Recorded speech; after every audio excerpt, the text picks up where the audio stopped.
보궐선거가 이제 6일 앞으로 다가왔습니다. 여당 지도부 보궐선거를 앞두고 기자회견을 했는데 다시 한번 부동산 정책과 관련해서 국민 앞에 머리를 숙였습니다.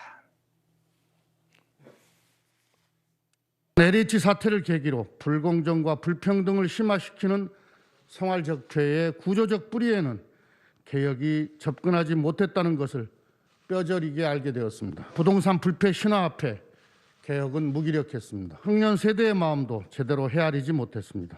내노남불 자세도 혁파하겠습니다. 더불어민주당은 개혁의 설계자로서 스스로에게 더 엄격하고 단호해지도록 윤리와 행동 강령의 기준을 높이겠습니다.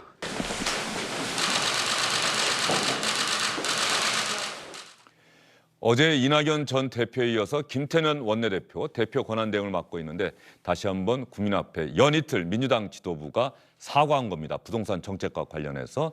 박영선 민주당 서울시장 후보 역시 이 정부의 부동산 정책과 관련해서 자신이 서울시장이 된다면 방향, 내용을 수정할 수밖에 없다. 이렇게 또 이야기하고 있습니다.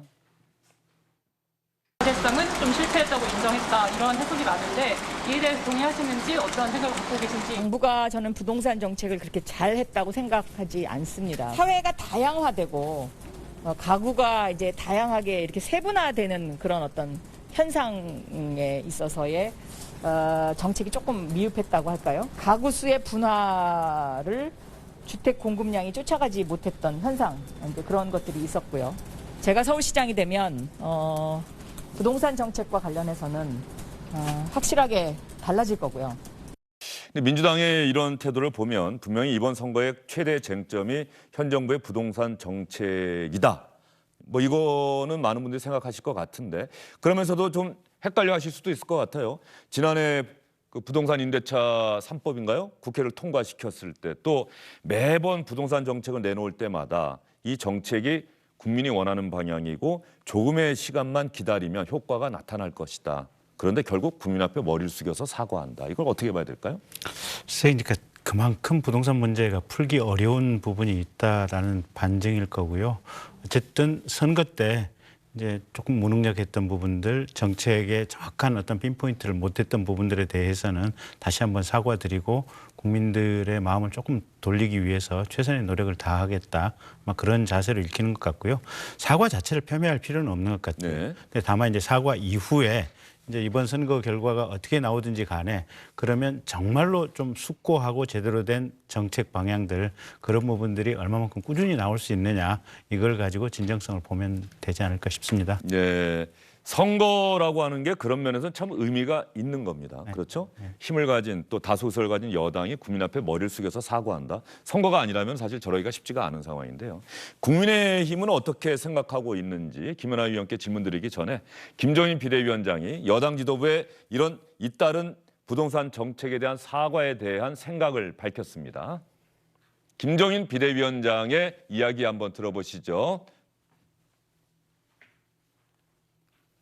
여당의 선거대책위원장께서 부동산 정책이 여당의 실패라고 자인을 하고 호회하는 듯한 모습을 보였습니다만은 정치에서 호회라는 것은 끝을 의미한다는 것을 저는 말씀드리고 있습니다. 선거를 앞두고 그저 체면치로 이러한 실패를 자인하는 이러한 행위가 도저히 일반 국민이 납득할 수 있으리라고 생각하지 않습니다.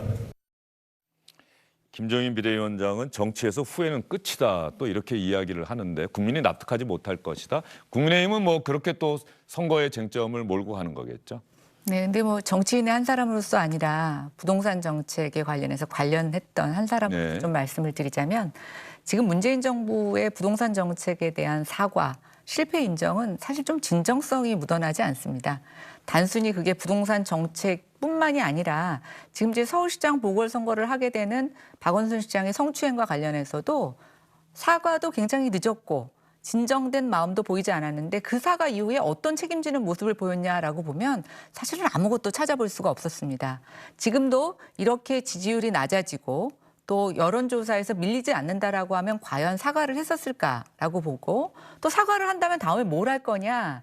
사실 저는 이렇게까지 가속해온 부동산 정책을 어떤 단순히 서울시장 한 사람이 바꿔서 큰 틀을 바꿀 수는 없다고 생각이 됩니다. 그런 측면에서 일단 국민들에게 진정성을 얻기 어렵다.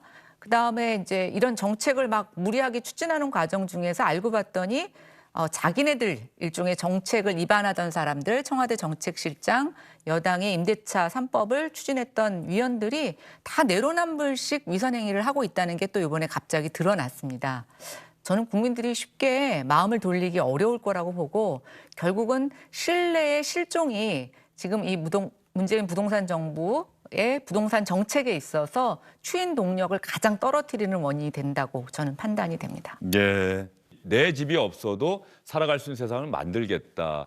이 주장은 좋았는데 그런데 또 가만히 생각해 보면 대한민국 국민 누구나가 다는 아니겠습니다만 참 대부분의 사람들은 내가 열심히 일해서 저축해서 그래서 은행으로부터 약간의 대출을 받아서 내 집을 마련하고 그래서 내 집 마련해서 이사해서 그 집에서 첫날 밤을 보낼 때 행복해하는 그런 기본적인 욕망과는 조금 또 반대되는 방향으로 정책이 수립됐던 것 아니냐 이렇게 지적하는 목소리도 있더라고요. 그렇죠. 부동산 투기와의 싸움은 사실 인간의 기본적인 욕망과의 싸움인데 결국은 무항산 무항심입니다. 등 따습고 배불러야 예. 시세가 안정되는 건데요.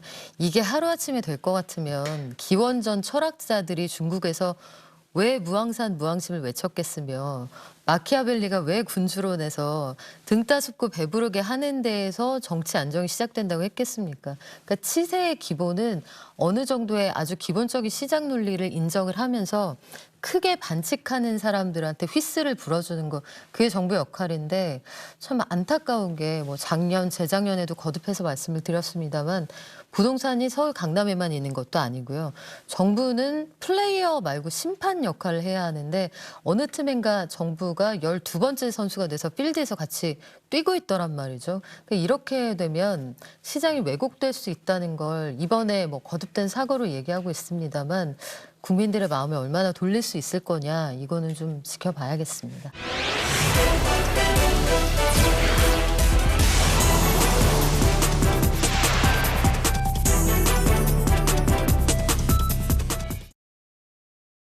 안녕하십니까, 주영진입니다. 더 많은 뉴스와 라이브 이벤트를 보고 싶으시다면 화면 오른쪽을 눌러서 구독해 주시기 바랍니다. 저희 SBS 앱을 다운로드 받으시면 뉴스 속보 알림도 받아보실 수 있습니다. 텔레비전으로도 SBS 뉴스, 유튜브로도 SBS 뉴스 잊지 마시기 바랍니다.